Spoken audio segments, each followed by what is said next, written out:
हम कहानी की शुरुआत में बर्फ से ढके क्षेत्र में एक पुलिस वैन देखते हैं जिसमें कुछ बदमाश कैदियों को जेल ले जाया जा रहा है। बीच में वैन गैस स्टेशन पर फ्यूल भरने के लिए रुकती है। तब कुछ कैदी कहते हैं कि हमें शौचालय जाना चाहिए। ये सुनकर सुरक्षाकर्मी पहले उन्हें जाने नहीं देते, लेकिन फिर सोचते हैं कि इस बर्फीले इलाके में वे कहां तक भाग पाएंगे और अगर भाग भी गए तो सर्दी में मारे जाएंगे। इसलिए इन कैदियों को सुरक्षाकर्मी बाथरूम की ओर ले जाते हैं।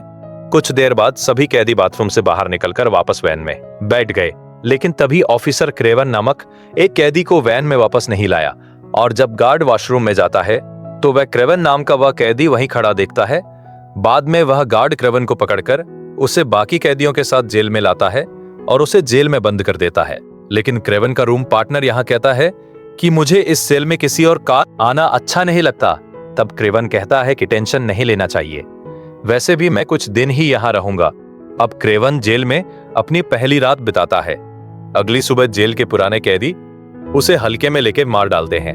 यहाँ क्रेवन दो कैदियों को पीट पीट कर उनके असली चेहरे दिखाता है और उनका बुरा हाल करता है।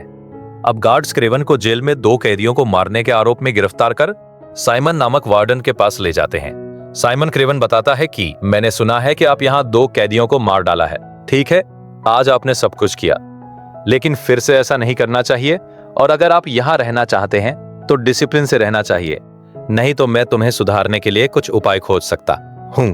क्रेवन चुपचाप खड़ा होकर उसकी बातें सुनता है। तभी वह जमीन पर पड़े एक मारे हुए शेर पर देखता है जो उसका कालीन बन गया था। क्रेवन इसे देखकर बहुत दुखी हो जाता है।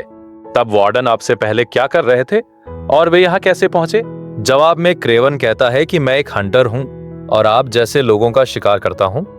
क्रेवन ने यह कहते ही वार्डन पर हमला करके उसके गले पर चाकू से कई बार वार करके उसे मार डाला। बाद में क्रेवन यहाँ से भागने लगता है और जानवरों की तरह दीवार से चिपककर छत पर चढ़ जाता है। यहाँ हमें पता चलता है कि क्रेवन सुपरनेचुरल शक्तियों का मालिक है, न कि कोई साधारण व्यक्ति। इस दौरान सुरक्षाकर्मी भी उस पर गोलियां चलाते हैं, लेकिन क्रेवन गोलियों से बड़ी आसानी से बच निकलता है और जेल से बाहर निकलता है। जेल के बाहर उसका एक साथी प्लेन लेकर उसे इंतजार कर रहा होता है। प्लेन में आते ही क्रेवन माइक लगाकर किसी से कहता है कि मैंने साइमन को मार डाला। और यहाँ हमें पता चलता है कि क्रेवन कोई कैदी नहीं था, बल्कि जानबूझकर एक और कैदी के स्थान पर जेल में आया था ताकि साइमन, जेल का वार्डन, उसे मार डाल सके। अब कहानी 16 साल पहले क्रेवन अपने छोटे भाई डिमिट्री के साथ जाती है। इन दोनों को स्कूल से लेने के लिए उनके पिता निकोलाई कुछ देर बाद आते हैं। निर्दोष जानवरों को मारकर उनकी खाल बेचने वाले निकोलाई बहुत अमीर और शक्तिशाली व्यक्ति है। रास्ते में निकोलाई अपने बेटों को बताता है कि आज उनकी मां मर गई है। उनका मानसिक स्वास्थ्य खराब था, इसलिए उन्होंने खुद को मार डाला। यह सुनकर दोनों भाई बहुत दुखी हैं और क्रेवन अपने पिता को अपनी मां की मौत का जिम्मेदार मानता है, क्योंकि बिजनेस करते हुए उन्होंने अपने परिवार को कभी समय नहीं दिया। इसलिए आज इनके बीच उनकी मां नहीं है। यहाँ दोनों भाइयों को लगता था कि अब वो अपनी मां के फ्यूनरल में जाएगा, लेकिन बेरहम निकोलाई अपने बेटों को उनकी मां के फ्यूनरल पर ले जाने के बजाय जंगल में शिकार करने के लिए ले जाता है, जहां वे जार शेर, एक खूंखार शेर, को ढूंढने लगते हैं। दूसरी तरफ हमें कलिप्सो नामक एक लड़की दिखाई देती है। वह अपनी बड़ी मां के साथ है। यहाँ कलिप्सो की बड़ी मां जंगल में रहने वाले आदिवासी परिवारों से बिलोंग करती है और उसे कुछ कार्ड्स और एक छोटी सी बोतल में सीरम देती है। कलिप्सो की महान मां उससे कहती है कि इस सीरम को आम सीरम नहीं समझना चाहिए। हमारे परिवार ने कई पीढ़ियों से ये शक्तिशाली सीरम बनाया है। इस सीरम से किसी भी जख्म भर सकते हैं। इस सीरम भी किसी की जान बच सकता है। क्रेवन के पिता जार शेर को खोजते हुए निकोलाई को एलेक्सी मिलता है। एलेक्सी जो भी शिकारी है, निकोलाई को बताता है कि मैं चाहता हूं कि हम दोनों मिलकर शिकार करें। निकोलाई कहता है कि शिकार और वह भी तुम्हारे साथ है। यह सुनकर मुस्कुराता है, तुम अभी मेरे स्तर के शिकारी नहीं हो, इसलिए ऐसा कभी नहीं हो सकता। निकोलाई उसे बदनाम करते हुए कहता है कि आप इस दुनिया में कोई वजूद नहीं है। तुम जैसे लोग बिना किसी उद्देश्य के इस जगत में रह रहे हैं और अगर मैं आप जैसे लोगों के साथ हाथ मिलाता तो मेरी छवि खराब हो जाएगी। निकोलाई इसे बुरा बताकर एलेक्सी को यहां से भगा देता है। निकोलाई की इस बेइज्जती से एलेक्सी गुस्सा हो जाता है और चुपचाप वहां से चला जाता है, लेकिन उसकी आंखों में निकोलाई के लिए उभरती हुई घृणा स्पष्ट होने लगती है। क्रेवन और उसका भाई बातें करते हुए अपने समूह से काफी दूर जंगल में आ जाते हैं और जंगल का राजा जार शेर उनके सामने आ जाता है। क्रेवन अपने भाई को बचाने के लिए जार शेर पर बंदूक तानता है। जार शेर बहुत खूंखार था। जार शेर उस पर हमला करता है और उसे अपने पंजे में जकड़ लेता है, इससे पहले कि क्रेवन उसे गोली मार सके। अपने बेटों की चिल्लाहट सुनकर निकोलाई भी वहां आता है और शेर पर गोलियां चलाता है। जब वह घर आता है, निकोलाई क्रेवन को बताता है कि उस शेर का मुकाबला बहुत साहसिक था। तुम साहसी हो और एक दिन तुम्हें मेरा सारा काम करना होगा। निकोलाई फिर उसे जार शेर का कटा हुआ सिर दिखाता है जो उसे घायल किया था। क्रेवन शेर का कटा हुआ सिर नहीं देखना चाहता। यहाँ हम देखते हैं कि क्रेवन बदलने लगा है। जहां वो पहले जानवरों का शिकार करता था, अब वो बेजुबान जानवरों को मारना बर्खास्त करता है। वास्तव में ये सब हो रहा है क्योंकि क्रेवन के पास अब एक शेर का डीएनए है और वह खुद को जानवरों की सुरक्षा करने के लिए जिम्मेदार मानता है। वह क्रोधित होकर अपने पिता से पूछता है कि उस शेर को क्यों मारा। ये कहकर वह वहां से चला जाता है और जैसे ही रात हो जाती है, क्रेवन घर छोड़कर जंगल में जाने का निर्णय लेता है और उसका भाई डिमिट्री उसके सामने आता है। जब वो घर छोड़ने वाला है, वो कहती है कि मॉम भी चली गई, डैड मुझे नहीं मानते, सिर्फ तुम ही हो जिसके साथ मैं अपनी पीड़ा बांटता हूं और अब तुम भी मुझे छोड़ रहे हो। क्रेवन कहता है कि मेरे पिता मुझे भी शिकारी बना देंगे। अगर मैं यहाँ रहता, मैं भी निर्दोष जानवरों को मारना पड़ेगा, इसलिए मुझे यहाँ से निकलना होगा। यह कहकर वह वहां से सीधा जंगल में जाता है। वे जंगल में आते ही कुछ अजीब आवाजें सुनने लगता है। जंगली भैंसों का एक झुंड उसी की तरफ दौड़ता हुआ देखता है। क्रेवन इतना घबरा जाता है कि उसे लगता है कि आज उसका आखिरी दिन है। उसने अपनी आंखें बंद करके नीचे झुका दिया, लेकिन जब वो अपनी आंखें खोलता है तो वह देखता है कि सभी भैंसे बिना छुए उसके आसपास से निकल जाते हैं। वास्तव में उन जंगली भैंसों के लीडर ने क्रेवन के सामने खड़े होकर उसे प्रोटेक्ट किया। उसे इस जंगल का राजा मान रहा था। बाद में क्रेवन जंगल में जाता है और उस जगह पर जाता है जहां वह हमेशा अपनी मां के साथ जाता था। क्रेवन अब यहीं रहता है। क्रेवन धीरे धीरे समझता है कि अब उसके अंदर बहुत सारी शक्तियां हैं और यह हुआ है क्योंकि लायन का डीएनए उसके शरीर में आ गया है। एक दिन जब वह बहुत भूख लगती है, वह एक हिरण का शिकार करता है और यहीं क्रेवन की शक्तियां दिखाई देती है। वह शेर की तरह दौड़ता है और टाइगर की तरह बहुत ऊंची ऊंची जंप करता है, जो आम आदमी नहीं कर सकता। एक दिन गोली चलने की आवाज उसे सुनाई देती है। वह इसे सुनकर तुरंत पेड़ पर चढ़ जाता है, जहां उसे कई किलोमीटर दूर दो शिकारी जंगली भैंसों को मार रहे हैं। यह देखकर क्रेवन बहुत गुस्सा हो जाता है और वो तेजी से वहां पहुंचता है, लेकिन अब बहुत देर हो चुकी थी क्योंकि उन दो शिकारियों ने बहुत सारी भैंसों को मार डाला था। क्रेवन उन दो शिकारियों को बताता है कि अब तक आपने जितने जानवरों को मारा है उसके लिए मैं तुम्हें माफ कर दूंगा, पर आज के बाद मैं तुम्हें नहीं छोड़ूंगा अगर तुम यहाँ किसी जानवर को मार डालोगे।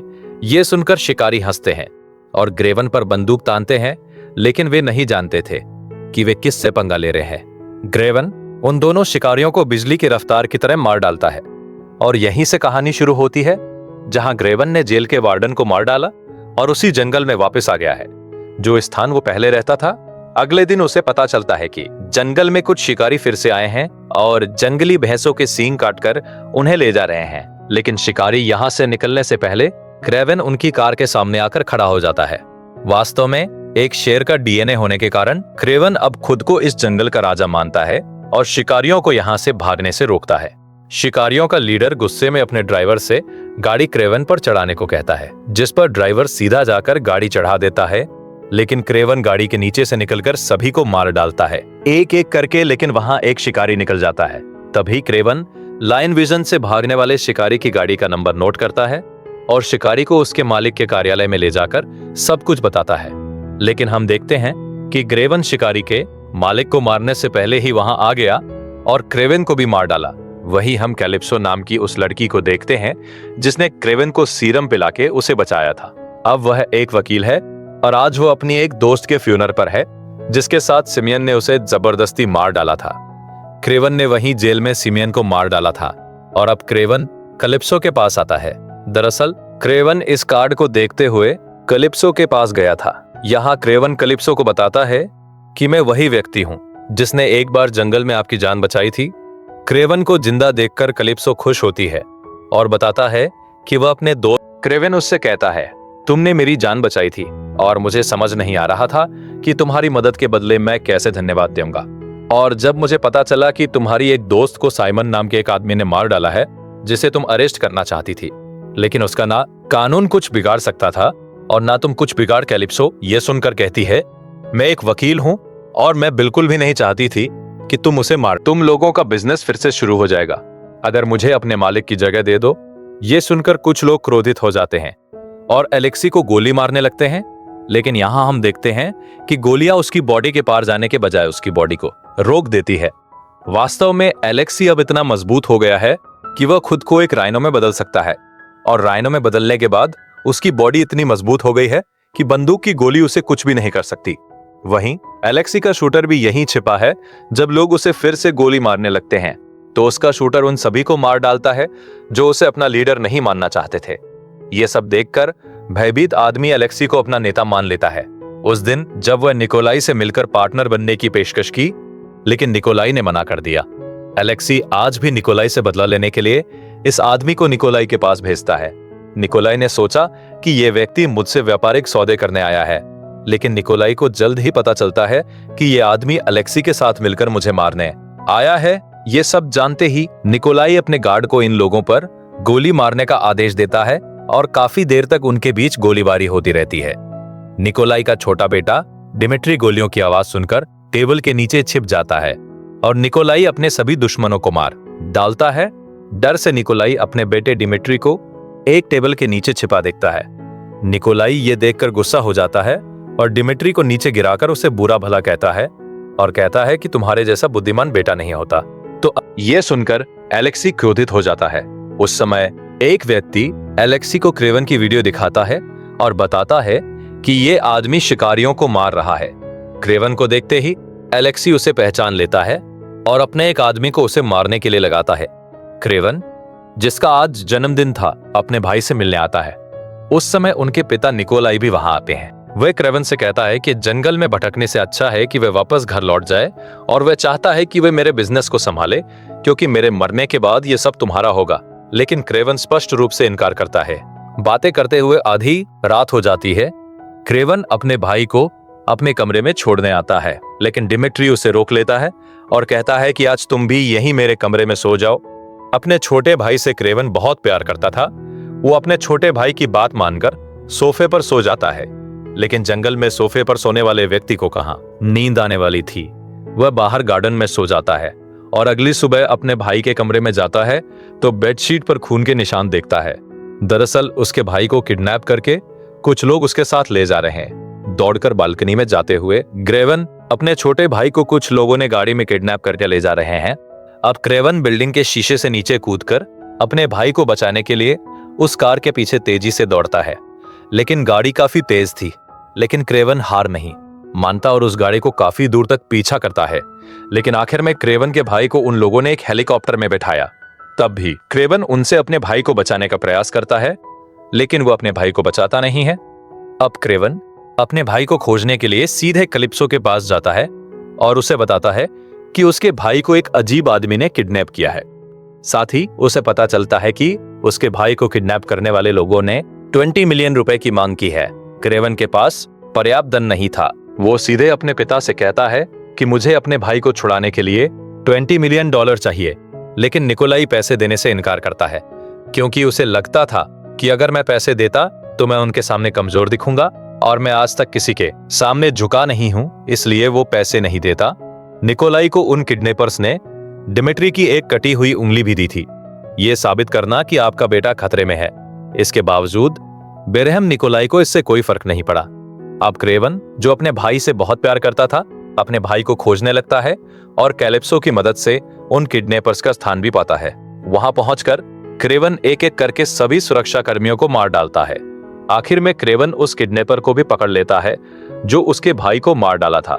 पहले क्रेवन उसे बुरी तरह से मार डालता है, फिर पूछता है कि मेरा भाई कहां है। तब वह टर्किश व्यक्ति बताता है कि एलेक्सी आपका भाई है। एलेक्सी, जो इस समय क्रेवन का भाई है, वहीं दिखाया जाता है।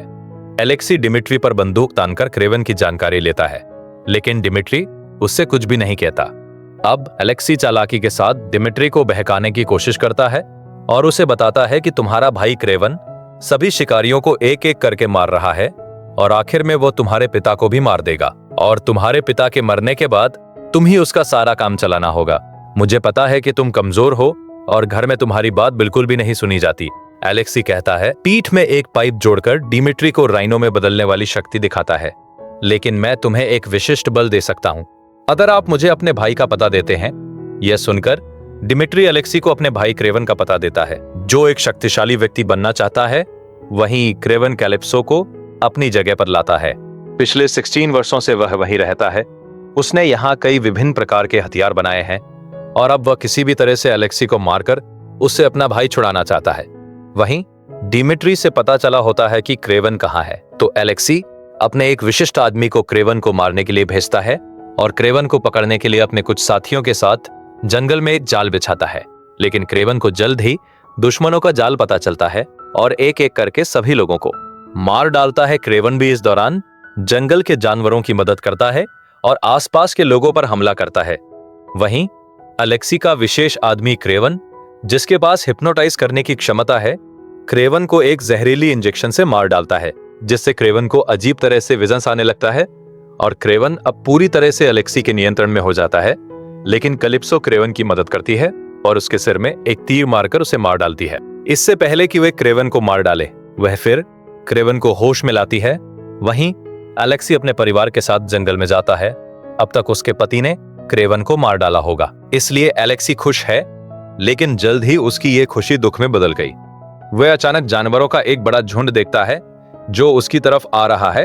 अब एलेक्सी जल्दी से अपने कमर में लगे पाइप को खोलता है, जिससे वह राइनो में बदल जाता है, इससे पहले कि भैंस उनकी गाड़ियों को टक्कर मारकर कुचल दें। एलेक्सी के बाकी साथी तो भैंसों से मारे जाते हैं, लेकिन एलेक्सी को कुछ नहीं होता क्योंकि क्रेवन भी आ जाता है और उसकी बॉडी अब काफी मजबूत हो चुकी है। अब दोनों के बीच जबरदस्त फाइट होती है। क्रेवन के हमलों का एलेक्सी पर कोई असर नहीं था क्योंकि उसकी बॉडी लोहे से भी ज्यादा मजबूत हो गई थी। अब वो क्रेवन को पीट पीट कर उसकी हालत खराब करता है, लेकिन क्रेवन एलेक्सी से लड़ता रहता है और हार नहीं मानता। पर क्रेवन एलेक्सी की शक्ति के सामने कमजोर हो रहा था। यही कारण है कि एलेक्सी क्रेवन को उठाकर पटकता है, लेकिन यहाँ क्रेवन एलेक्सी को रस्सी में फंसाकर जंगली भैंसों के बीच फेंक देता है, जिससे एलेक्सी खींचते हुए भैंसों के बीच गिर जाता है, जो उसे बुरी तरह घायल कर देते हैं। यहाँ क्रेवन को पता चलता है कि एलेक्सी अपने पेट में एक ट्यूब के कारण राइनो में बदल रहा है, क्योंकि वह थोड़ा बहुत कमजोर हो गया था। पता चलते ही क्रेवन एक लोहे की रड से एलेक्सी के ट्यूब पर वार करता है, जिससे एलेक्सी दर्द से चिल्लाकर रोने लगता है और उसके मुंह से खून बहने लगता है, जो अंततः उसे मार डालता है। क्रेवन का भाई डिमिट्री भी वहां आता है बाद में। क्रेवन अपने पिता निकोलाई से कहता है कि मैं जानता हूं कि तुमने मेरी वीडियो एलेक्सी को दी थी। निकोलाई फिर कहता है कि मैं पहले से जानता था कि तुम सभी शिकारियों को मार रहे हो और एलेक्सी मेरे व्यवसाय का सबसे बड़ा दुश्मन था, लेकिन मैं कुछ भी नहीं कर पा रहा था। मैंने योजना बनाकर एलेक्सी को मूर्ख बनाकर उससे तुम्हारे भाई को किडनैप करवाया, साथ ही तुम्हारी वीडियो को उसे देकर यह दिखाया कि तुम उसके लिए खतरा हो और तुम सभी शिकारियों को मार रहे हो। मैं जानता था कि तुम अपने भाई को बचाते हुए उसे मार डालोगे और मैं जानता था कि तुमने ऐसा ही किया। आज आपने मेरे सबसे बड़े दुश्मन को रास्ते से बाहर निकाला। क्रेवन को यह सब सुनकर बहुत गुस्सा आता है क्योंकि वो अब तक अपने पिता के योजना पर खेल रहा था। क्रेवन ने कहा कि सब ठीक है, सब कुछ सही हुआ, लेकिन अब मैं जानवरों का शिकार करने वालों को मार डाला है। अब मेरी लिस्ट में आपका नाम ही है। मैं चाहता हूं कि आप ये पद छोड़ दें। निकोलाई कहता है कि मैं ये काम छोड़ नहीं सकता। मैं बचपन से शिकारी हूं और शिकारी ही रहूंगा। अब तो तुमने मेरे सभी दुश्मनों को भी मार डाला है, इसलिए मैं अब सबसे शक्तिशाली शिकारी हूं। यह सुनते ही क्रेवन चुपचाप वहां से चला जाता है। क्रेवन जाते ही एक जंगली भालू निकोलाई पर हमला करता है। तब निकोलाई अपनी गन जल्दी निकालता है, लेकिन जब वो गन की बुलेट्स देखता है तो उसमें गोलियां नहीं होती, क्योंकि क्रेवन पहले से ही गोलियां निकाल चुका है। यहाँ हमें पता चलता है कि क्रेवन ने ही निकोलाई पर हमला कर उसे मार डाला। ये कहानी का अंत है।